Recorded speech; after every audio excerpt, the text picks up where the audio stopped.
Welcome, everybody. Thank you for joining us here this afternoon to talk about one of the most important things we can talk about here in Nebraska, which is water. After our people, water is the greatest natural resource that we have in our state. Nebraska is the largest irrigated state in the country with 9 million irrigated acres. That works out to about 3 in 8 acres is irrigated farmland here in Nebraska. And in fact, the center pivot irrigation system was invented here in Nebraska, and about 80% of all center pivots are manufactured here in Nebraska. Now, Nebraska has a long history of working to preserve, protect, manage, and steward our water resources here in the state of Nebraska. We have a system of water management with our natural resource districts that goes back to the 1970s that manage that water on a river basin basis. And with what we have done with regard to water management, we've been those good stewards. In fact, here in Nebraska, we sit on the Ogallala Aquifer. We're the state with the most underground water of any state in the nation. And of course, that Ogallala Aquifer lies underneath 8 states. Here in Nebraska, because of our system of water management, we have kept the Ogallala Aquifer within 1 foot of where it was in the 1950s. We're also the state with the most miles of streams of rivers of any state in the country. So water is incredibly important to us.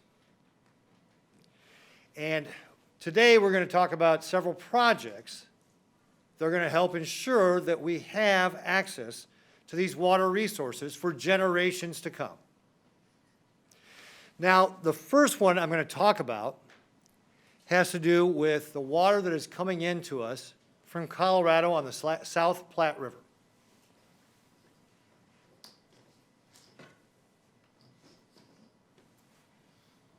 So this is the river basin that we're talking about. You can see here from the map, for those of you in the back, maybe a little tough to see, but you got Wyoming, Nebraska, and Colorado. Wyoming, Nebraska, Colorado.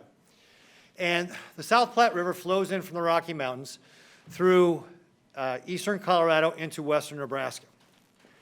And we have a compact with Colorado going back to 1923, approved by Congress in 1926, which guarantees us a certain amount of water that is supposed to be flowing into the state of Nebraska.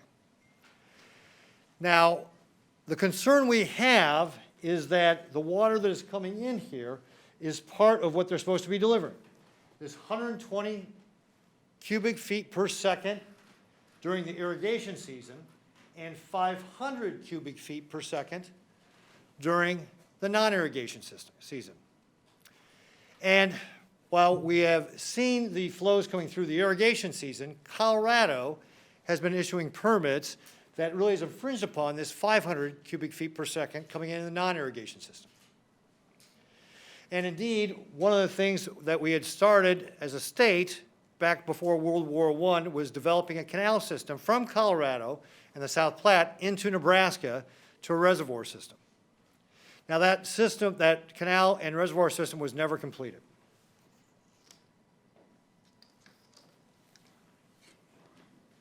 In the meantime, more recently, over the last couple of years, Colorado has announced almost 300 projects, about $10 billion in projects, of water projects on their side of the border. Now, our Department of Natural Resources, and we have Tom Riley, who's our director here in the audience, and our Attorney General, our natural resource districts, and our public power entities have all been very diligent about watching what's going on in Colorado to make sure that we would be able to continue to get the water that is obligated to us under that 1923 compact. And their analysis shows that if these projects were to go forward, it would dramatically reduce the amount of water coming to the state of Nebraska. So this first bar here is what Nebraska is expected based upon the compact. This is what we've been actually getting. And again, that gets back to in the non-irrigation season, Colorado has not been providing us the water that is called for under the compact. Their near-term goals show that going down, and should all the long-term goals be affected, they would reduce the amount of water flows coming to the state of Nebraska by 90%. Now, in fact, the media in Colorado has reported that there are entities in Colorado that want to make sure that there is no additional water leaving Colorado or no excess water leaving Colorado.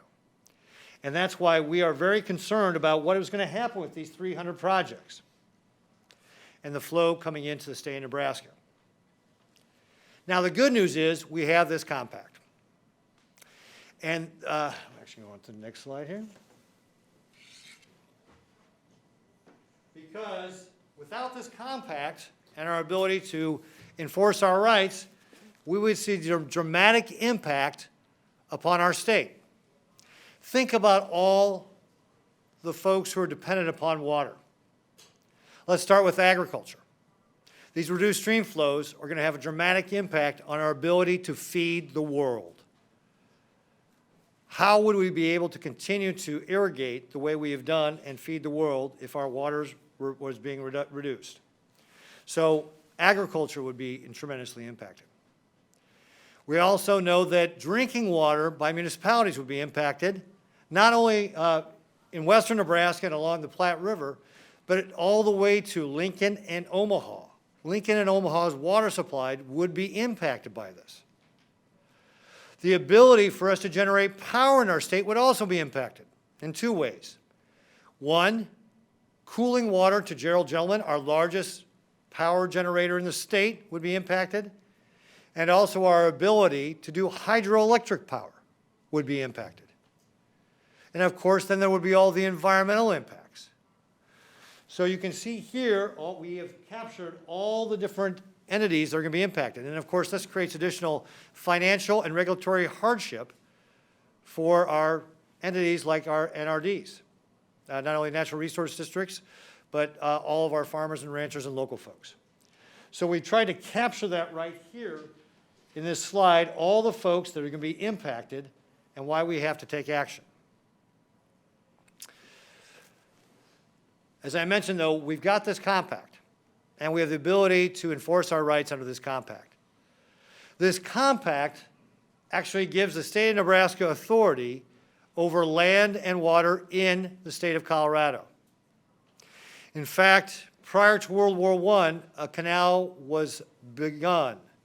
Parts of that canal are actually still visible today from the interstate. So this work had started prior to World War I, but was not completed. And so what we are talking about today is one of our projects is finishing that work. But before I get into that, I'm going to turn over to the Attorney General, who's going to talk a little bit more about this compact. Attorney General? Thank you, Governor. I'll be fairly brief. And if anyone's interested, we have copies of the compact that we can make available.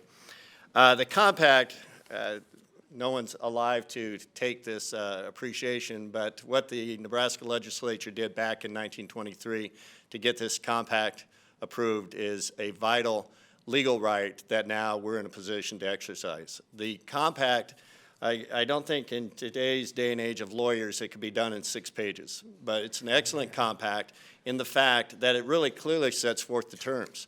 And this was fully anticipated in the compact that we would have this canal developed to bring water off the Platte into a reservoir system in Nebraska. And so the language is very clear. The contract is in perpetuity. It can only be voided by mutual consent. So we're in an excellent position to move forward with this, and it's necessary that we do that in order to be able to assert that we are exercising the full terms of the contract.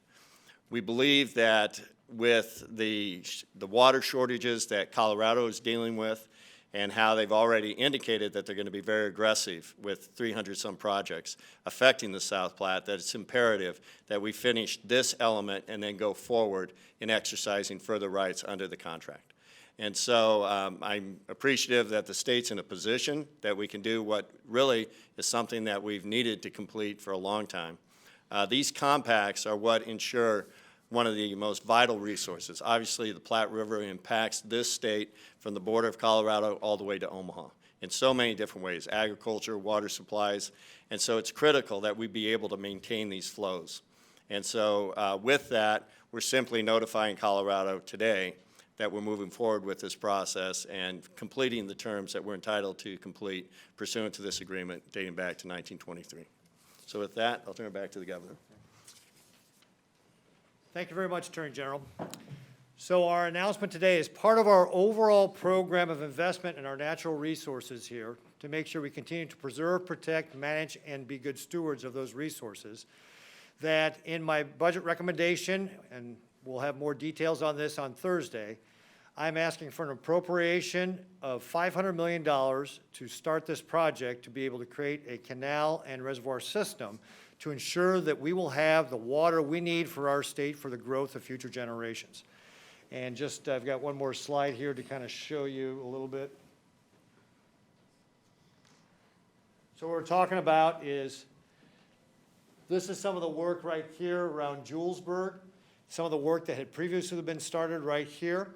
And the idea was to make sure that we are going forward on this canal, creating a reservoir system here in western Nebraska to ensure that we get the water that we are entitled to under the 1923 South Platte River Compact. So that will be part of our overall initiative with regard to the investments in natural resources here in the state to ensure the growth of our state, whether it's agriculture, drinking water, power generation, environment, you name it. We need to make sure that we ensure future generations have access to this water, this most valuable of natural resources after our people. Now, with that, we have additional projects that the Speaker and the Legislature have been working on with regard to their committee. The Speaker formed his statewide tourism and recreational waters access and resource sustainability task force, otherwise known as Star Wars. So I'll challenge the Speaker to repeat that one, and then we'll just call it Star Wars from now on.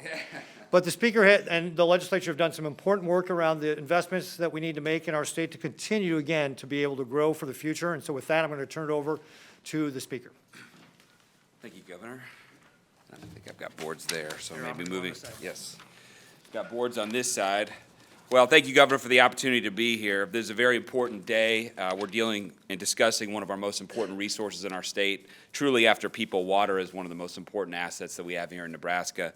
And as we talk about managing that resource and being good stewards of that resource, the projects that the Governor talked about, but what we are going to talk about as part of our committee, I think is an important day for Nebraska. The committee that I'm here to represent or to speak on behalf of is the Star Wars Committee, which is a fun name, but it does stand for something very serious, which is the State Tourism and Recreation Water Access Resources Special Committee. That was a committee created by LB 406. It was given a very serious charge and task and mandate from the legislature, which is how do we come up with a statewide plan across the state, east to west, to really grow, manage, and steward our resources in a way to provide additional opportunities for Nebraskans or future generations, while also potentially creating additional economic opportunities for the state. As part of that, I do want to just introduce briefly and just acknowledge the members of the committee who are here as part of a unanimous recommendation for the projects that I'm going to go through here in a moment. And I'll just go Senator Wishart, Senator Clements, Senator Brandt, Senator Mike Flood, Senator McDonald, Senator Dan Hughes, and Senator Greger. And Senator Bossman would like to be here today, but he has a conflict. Senator McAllister, behind the governor. Thanks, John. Sorry, I apologize. And really, the vision that we had is how do we make Nebraska an even better place to live, work, and raise a family, and how do we compete with some of our neighbors? And really, there were two types of opportunities that we were looking at. One category of opportunity was how do we enhance existing assets? And for those of you who have not traveled around the state of Nebraska, I encourage you to do so because Nebraska has some of the most amazing beauty of any place in the United States. And the second was, how do we maybe take, as this generation of legislators, take our opportunity, as those before us have done, to create different water resources that we now enjoy today. If you think about Lewis and Clark Lake as an example, that was created in the 1950s, almost 70 years ago. Lake Makane, really the jewel of western Nebraska, was created in the 1930s. We're almost 100 years since we've really had another opportunity to make something as significant as those particular projects. And so as we go, I want to, before I go to the projects, I do want to just acknowledge the people in the process very briefly. First, we have a couple of special guests here that have joined us. As when I talk about the process, you'll realize it was a very robust process that really took advantage of a lot of stakeholder input, a lot of community input. And I just want to read these names off briefly, if I might. We have Susie Baker and Becky Sullivan, both of the Ponca tribe of Nebraska.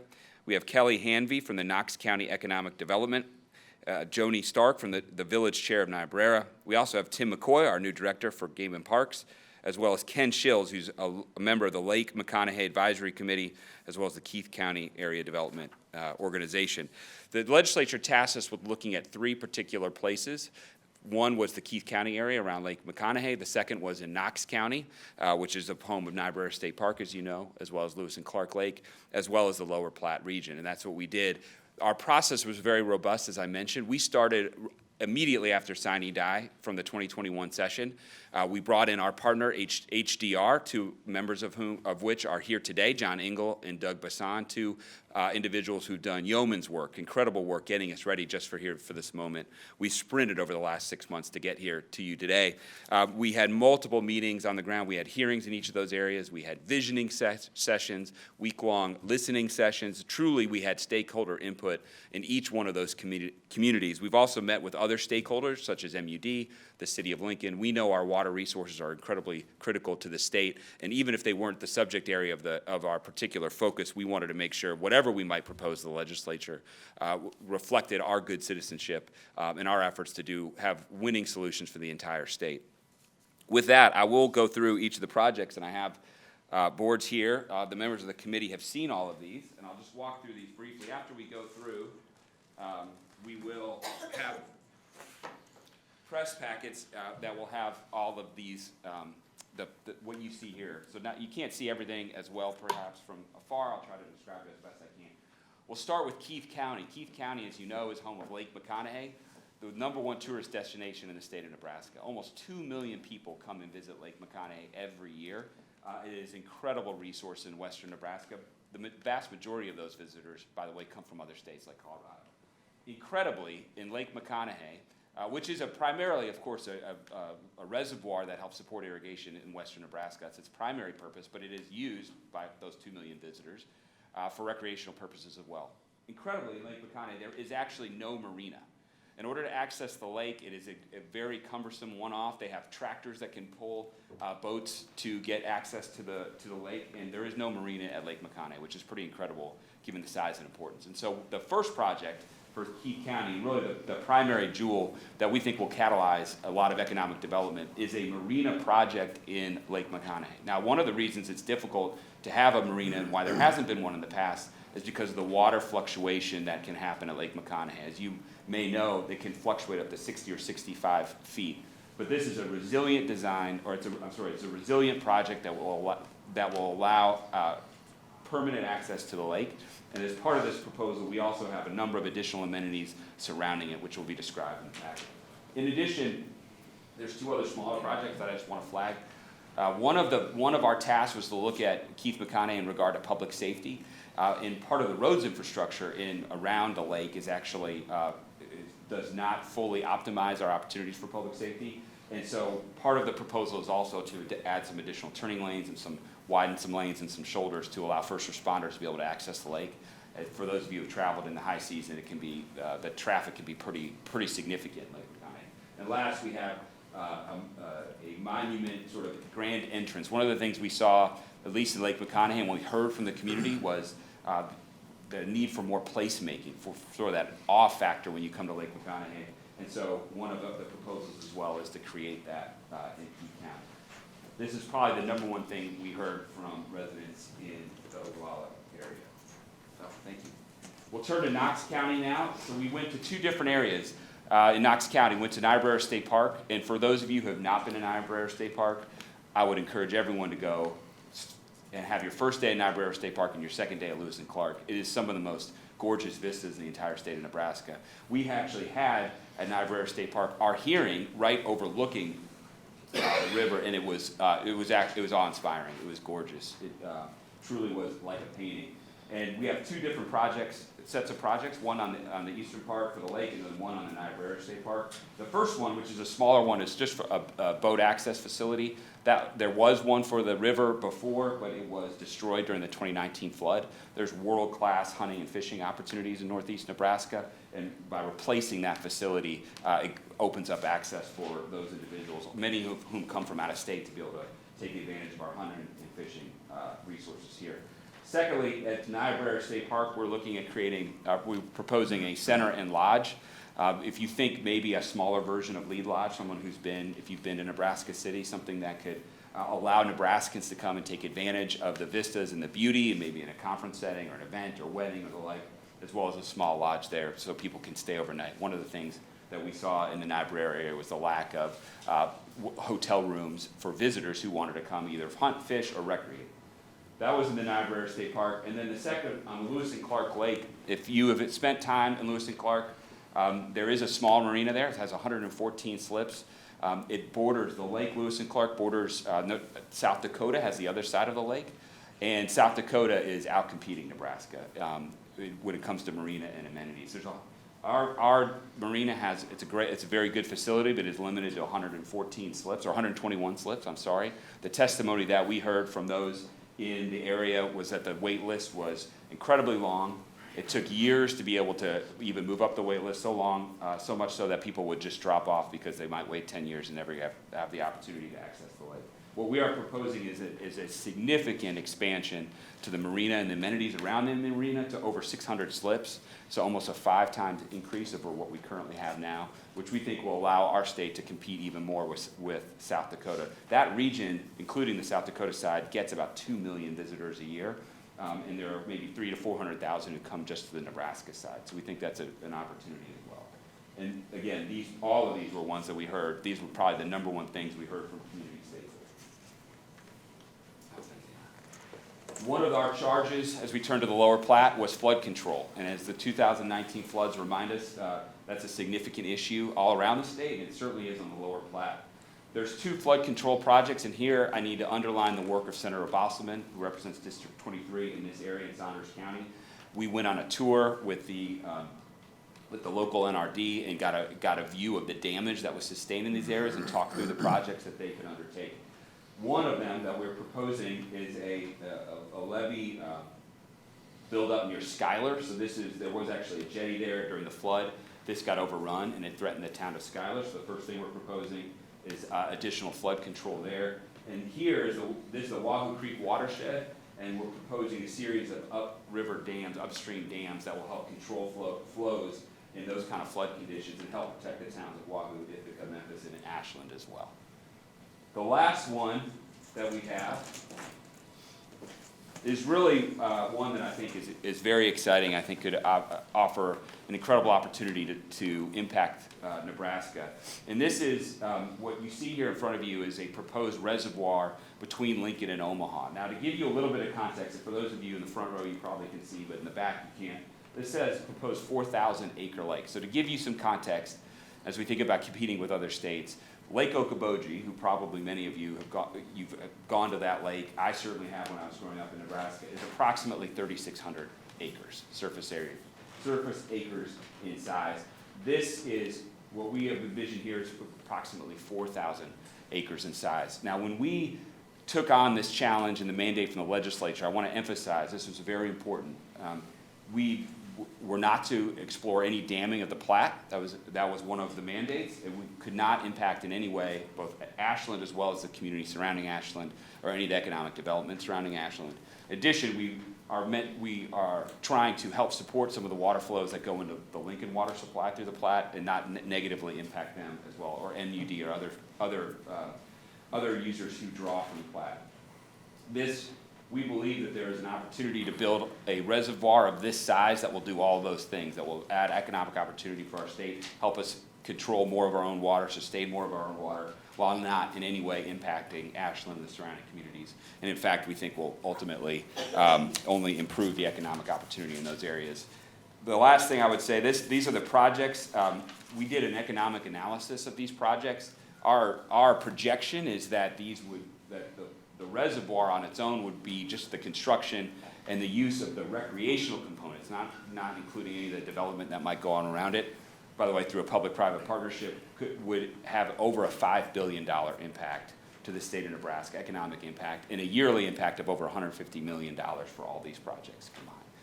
So as part of this, the Star Wars Committee has met. We've worked on this for the last 6 months, and we unanimously have asked, we'll be asking for a $200 million appropriation for the state of Nebraska as part of this particular project. With that, Governor, that's all I have to say. I'll give it back to you. Very good. Well, thank you very much, Mr. Speaker. I appreciate the work of you and your committee, and thank you all very much, committee members, for being here this afternoon. Appreciate that as well. And Attorney General Peterson, thank you very much for your work.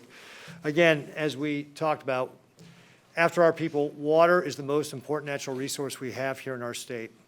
We need to make investments in our natural resources to make sure that we preserve, protect, manage, and be good stewards of this natural resource. And what you see here today with these projects will help ensure that future generations of Nebraskans will enjoy the good life here in the state of Nebraska.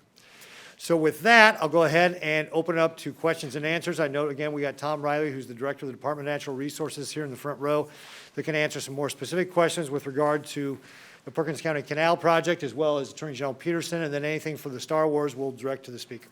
Grant. On the Perkins County Canal project, if Colorado violates the compact or starts to violate the compact, why wouldn't the state just sue to force them to do something? So the question was, if Colorado is not providing us the 500 cubic square feet of, per second of water under the compact, why wouldn't we just sue them to provide that? And actually, I'm going to let the Attorney General talk about that because he is the person that handles these lawsuits for the state. Grant, the contract is real specific and somewhat unique in the fact that it grants easement authority, eminent domain authority to the state of Nebraska. So, State of Colorado. eminent domain in the state of Colorado. So the 24 miles, approximately 24-mile stretch that you're talking about, the compact anticipated that and gives us the contractual right approved by the state of Colorado to go through and get eminent domain authority in order to get the property necessary to build out the canal. But I think his question was, why wouldn't, if they're not delivering the 500 cubic square feet per second, why wouldn't we just sue them to say, hey, you got to deliver that? The anticipated language within the contract is a stronger argument, much stronger argument when the reservoirs are developed. And so I think that's one of the key components, and thank you for clarifying that. It's one of the key components of this, because frankly right now, and Tom can verify this, but for the most part, during the growing seasons from April up to September, they are supplying the 120 cubic square feet. It's the 500. In fact, when they're issuing permits to anyone who's trying to get any type of water project along the Platte in Colorado, they recognize this provision in those in the licenses that are granted. And they recognize that to anyone who's building a project, they need to understand that there is this provision in the 1923 compact. So they're aware, and we need that water to build up during the off-growing seasons to build up and maintain enough water in the reservoir system. So again, I think another way to say that is one of the things that is predicated on getting the 500 cubic feet per second is having the canal and reservoir system. Is that fair? Correct. How many reservoirs would be built? Where would they be built? How much? Is all this money going to pay for those reservoirs? And how would this water ultimately be used? I might defer to Tom because I don't think an exact number has been determined as to the number of reservoirs, but Tom, I defer to you on that. And repeat the question. So the question is, how many reservoirs and maybe how much water? So as General Peterson just noted, those kind of details aren't necessarily put together at this point in time, as were the locations that we might have the reservoirs placed. So we're just in the throes of beginning that process to develop those locations. And as time moves forward, we'll be able to have some more specificity about it. So again, it would be safe to say that a journey of 1,000 miles begins with a single step. This is our first step in putting together this project. So the details, Tom and his team will have to work with other stakeholders to work to develop the scope of the plan, but the general idea is to build the canal and the reservoir system on the state line there. And so that's all part of what the engineering studies and research will go into. Well, is the 500 million then the first amount of money to be spent? We're gonna be spending a lot more then? So I would say that as that we've initially scoped this project, that $500 million is our outlay for it. However, as you all know, when it comes to construction projects, as you get into it, you may discover that there are things you didn't anticipate or things that don't cost as much money as you thought. So this is something that, again, is going to develop over the course of a number of years, and that $500 million will get us started on it. It may be enough to finish it, it may not be, we just don't know at this point. Do you anticipate that Colorado will file a lawsuit over this, given their water needs? I'm a biology major. I don't know what Colorado might do with regard to a lawsuit. So I know that we've got the opportunity with this compact to pursue our rights under the compact. And then obviously where that, we have differences with Colorado, we'll try to work those out, but understand that we've got the compact that guarantees us the amount of water we just discussed. I know you spend a lot of time this summer warning farmers about the government coming to take their land. Doesn't this project and the Platte River Dam take a lot of land, and how are they different? So what I was talking about earlier was the 30 by 30 plan, which would be where the Biden administration is talking about setting aside 30% of our state into conservation. That's a different thing because we're 97% privately owned. What we're talking about here is being able to create reservoirs that would allow us to continue to use the land for agricultural purposes, where the 30 by 30 plan would not allow us to do that. But won't you need eminent domain to do the dam on the Platte and to do the canal system? You're gonna need that, right? So with regard to the canal system, that will be in Colorado, and yes, we will use eminent domain in Colorado to get that. And then we will need to use eminent domain in Nebraska for the reservoir system. But ultimately, what that will do is allow us to continue to be able to feed the world by allowing it and not take it off the tax rolls and things like that, which is what the 30 by 30 plan would propose. Paul, the only thing I'd offer an alternative, another response to that is if those 300-some projects in Colorado went into effect and you cut down the flow of the South Platte by 90%, I mean, that's where you start looking at the greater public good. Yeah. How is building the canal and these reservoirs allow you to hold Colorado accountable for that water? So again, if I can reframe what the Attorney General had said, is this project allows us to be able to hold Colorado accountable for delivering that 500 cubic feet per second that they're required to under the compact.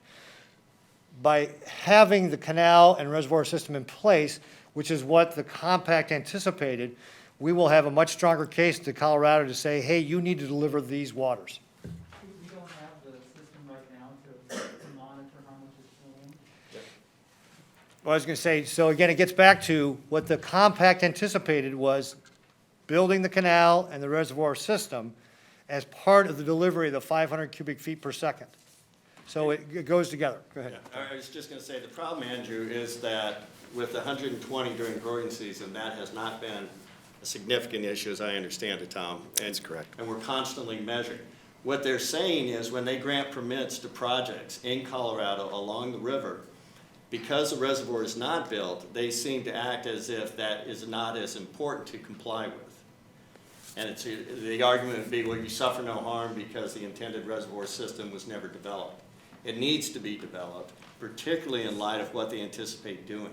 So really, from a legal standpoint, I would say they fired the first shot.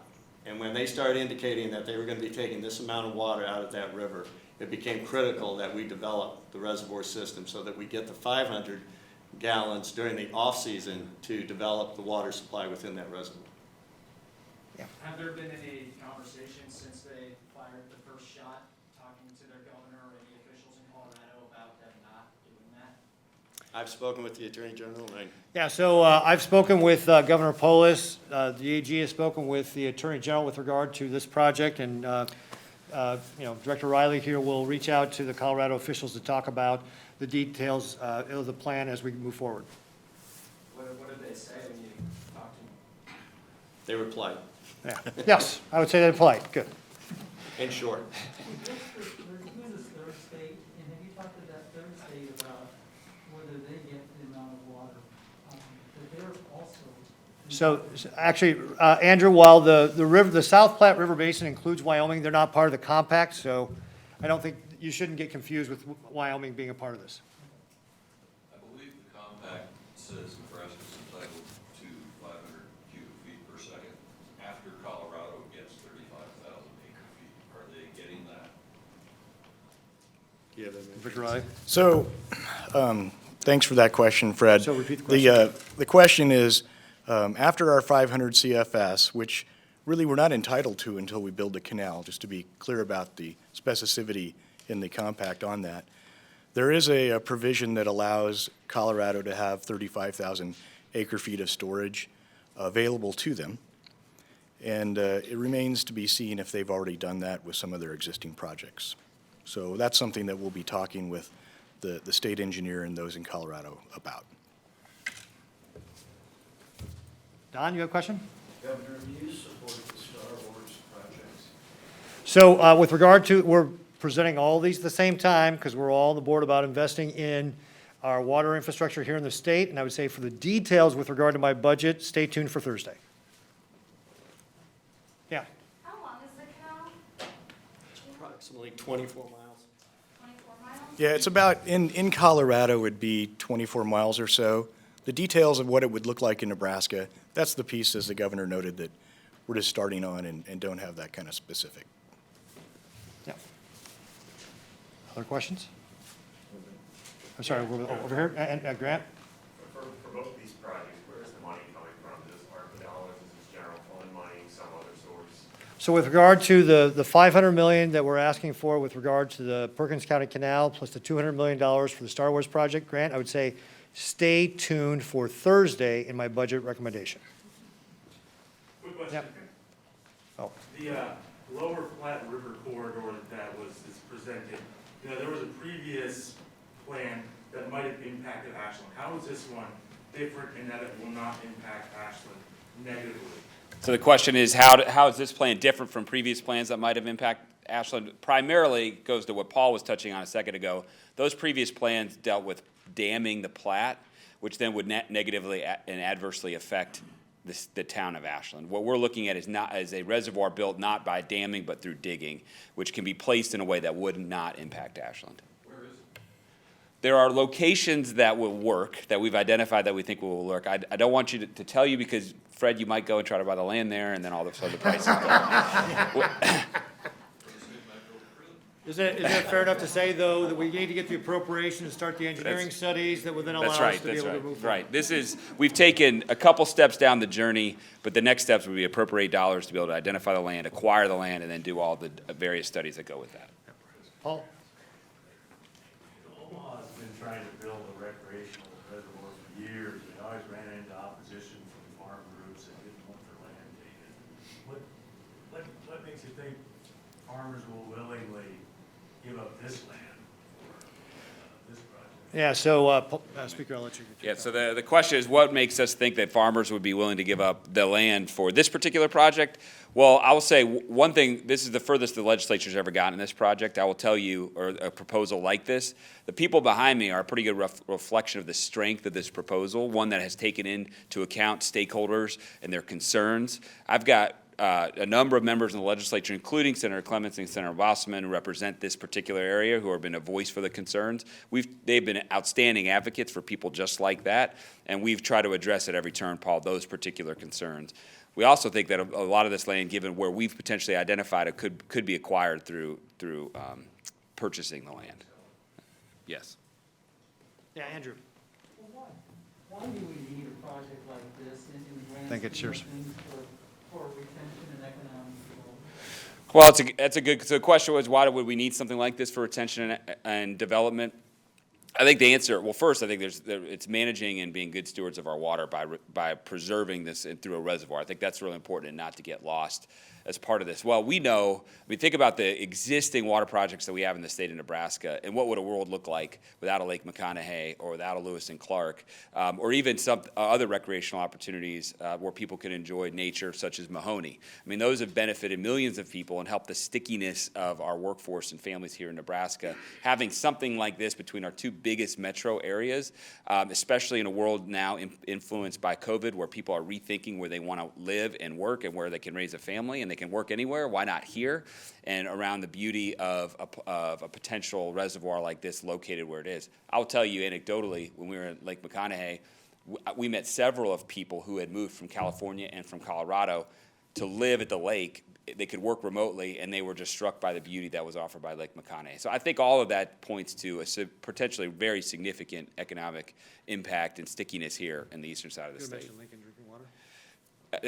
There also will have an impact. We think our initial analysis is that we'll have a positive impact on the Lincoln drinking water. As you know, Andrew, the Lincoln draws its as a single source. They draw from the Platte, and we think that a reservoir of this kind would help support those the water level from the Platte River, especially in the dry low months in the summer.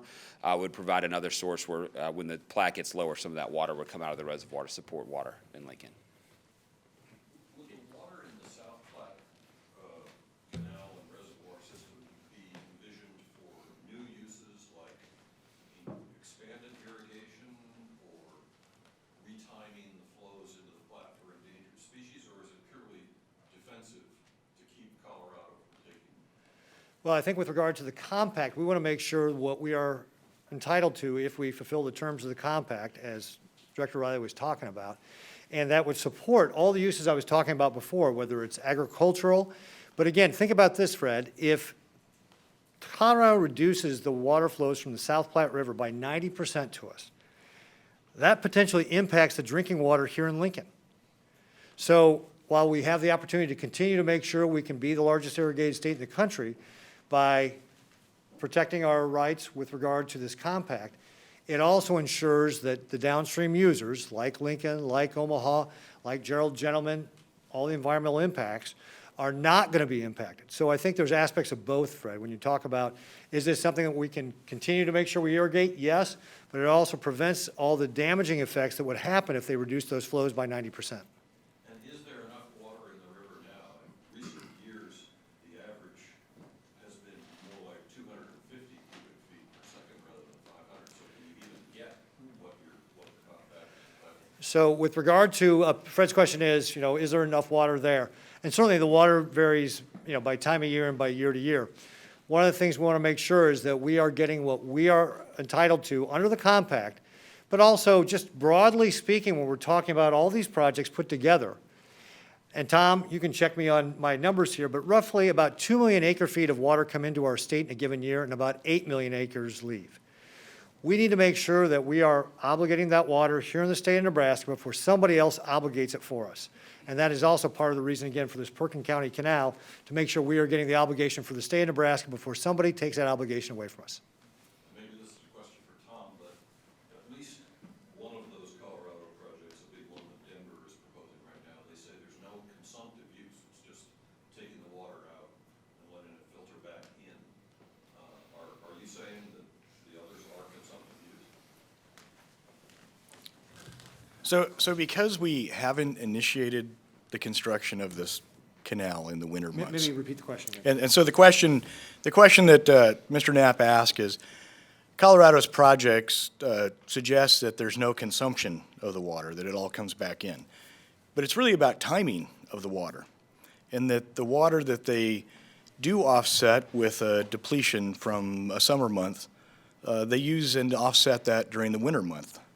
And the winter months are exactly when we would be taking this water out of this canal system. And to your question about 250 CFS has been a trend as of late. Well, most of that water is being used to offset those uses. So it's a process of Colorado and their water court system that allows them to do that. But without the canal, we really don't have a stake to throw into the ground to allow us to use our portion. Ask a couple questions about the Platte River Dam. It's not a dam, Not a dam, Paul, not a dam.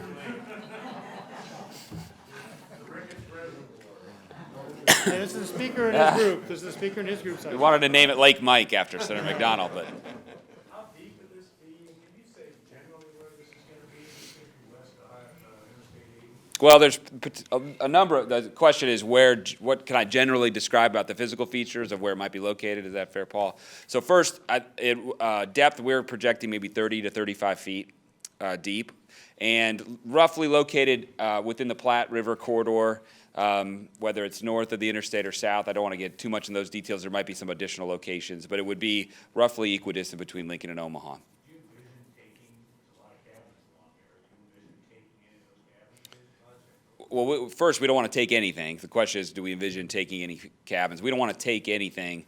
The areas that we've identified, Paul, are areas that there are no existing structures that are otherwise encumbered. So we think there are places where we wouldn't, unlike maybe previous efforts where you're talking about the town of Ashland or maybe other residential communities, where we're looking avoids those places. Why don't you mention that too? Yeah, so so some of the areas we're looking at were completely underwater in the floodway as part of the 2019 flood. And how long do you think is this? How many miles? Well, you know what, I'll have to get that file. I don't have, I have the 4,000 acres. We want to be bigger than Okoboji. I don't have the length. I can get that for you, Paul. What sort of cost timeline do you have? Let's say the legislature approves it this year, moves forward. When is this lake gonna come into creation? Well, there are multiple stages to be able to do something like this. You have to appropriate dollars. You have to do design permitting. Just the design and permitting could take a couple of years.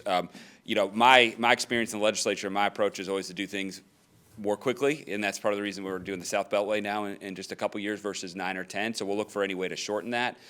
It'll depend on partly on overall funding, and that will be one of the big pieces to be able to get this fully completed. We'll look as part of this grant as to whether we can phase some of this and get it going earlier than later, as soon as we can. But I don't think anyone should expect it'll open up tomorrow. And I take it this would be dredged. That's right. Sand pit. Question is whether it would be dredge. Yes, you would dredge it as opposed to damming it. Paul, no damming. How long would that take? Any idea? The question is how long might it take to dredge a 3,500 to 4,000 acre lake? It depends on crew availability. We've had some conversations with some experts who actually do just that. And if you were, we've heard estimates, if as little as a year and a half if they were working overtime, or up to maybe a little longer. Has this been done anywhere else on another river? I mean, there's a lot of There certainly are, whether there have been lakes that have been dredged this size, yes. Well, it wouldn't be on the river. Where we're looking at near the river, but not on the river. But we've talked to the experts who actually do this, Paul, and all the indications are this is something that has been done and can be done. Of the 200 million, how much is this? How much is Knox County? Right now, so there are a lot of different potential funding sources. We're talking with a number of different partners who could, all of the project costs, Fred, would be more than $200 million. It would cost more, for instance, to build a 4,000 acre lake to do that. Right now, as we're looking, so the exact mix might shift depending on how much private investment we can attract to something like this, as an example, or how much some of our other partners like Game and Parks or others that we're talking to could contribute. Right now, as we envision the 200 million, more than half would be outside of the Lincoln and Omaha area. Question over here. Question about money. Is this going to be paid through state budget, or is some of this funding going to come through the federal infrastructure bill or American Rescue Plan dollars? So with regard to the budget and the dollars for both the Perkins County as well as the Star Wars project, I'd say stay tuned till Thursday when I release my budget. Yeah, Andrew. To be sure, this 500 million and the 200 million are separate, right? The $500 million and the $200 million are separate. They're two different projects. That's correct. And why is the timing right for both of these? And Andrew asked, why is the timing right for both of these? I think that it's a combination of things of seeing, for example, with the Perkins County project, what is going on in Colorado and how that threatens the water flows into our state and our viability for agriculture, drinking water, power generation, environment, all of that, as well as the work that the Star Wars Committee has done to think about the future of how we do future, not only economic development, as well as protecting our natural resources here in the state. And the fact of the matter is that the state has the financial wherewithal right now, if you look at, for example, where their cash reserve is. So I think it's a combination of factors that makes not only this important to do, but also the fact that we are able to do it. Governor, may I add one thing Yeah, to sure, that? go ahead. And one other thing, Andrew, that I've seen, what transformative change within the legislature often, what it really requires more than the idea and the funding, of course, goes a long way. It's just that you've got team-oriented leaders to be able to drive something. And the members behind me, from Senator McAllister to Senator Wishart to everyone in between who's behind me, you've got the right set of leadership who have engaged on this issue, looking for win-win-win solutions and opportunities with really that sort of eye-to-the-sky vision approach that I think is befitting of this type of a project. I think it's a big driver for us in the legislature. Yeah.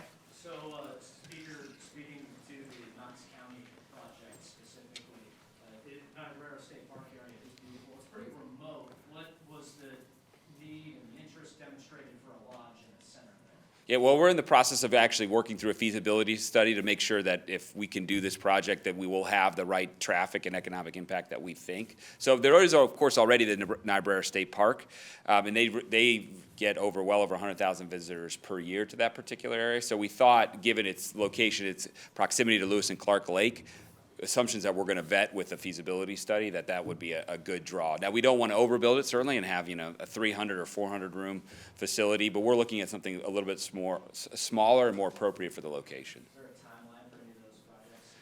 Well, those projects, similar, it's a journey of 1,000 steps, as the governor mentioned. Those are the types of projects that could be done, I think, on a more expedited timeframe. If we had funding, we could get into design right away, and I'm not the expert on how to build those types of things, but those are more traditional construction projects and things that could be done within the near term. Okay, yeah. For the canal, that project has failed in the past because of money. Are you guys worried, especially if you do end up in a legal fight with Colorado, that you're just gonna keep pouring money into something like that? So the question was, this project failed in the past because of money. I think we need to remember that that was pre-World War I, so that was over a century ago. And that now with the dedication of the state and what we're proposing, that we will have the financial resources. Now, do I think this is going to be a quick project again? No, it's going to take years to develop this. We've got to do the proper, work with regard to the engineers, all that sort of thing. So that is all going to take time, but this is going to be something that is important for Nebraska to be able to make sure that we can continue to have the water as we described for all the reasons previously stated.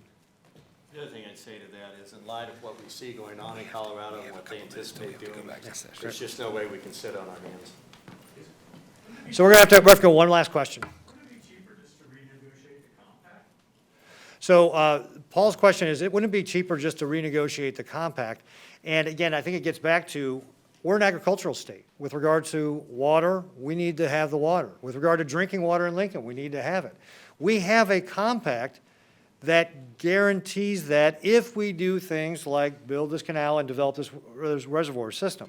So that long-term is going to be best for the state to make sure that we have access to this most valuable of natural resources that we need to have here in the state for our future growth.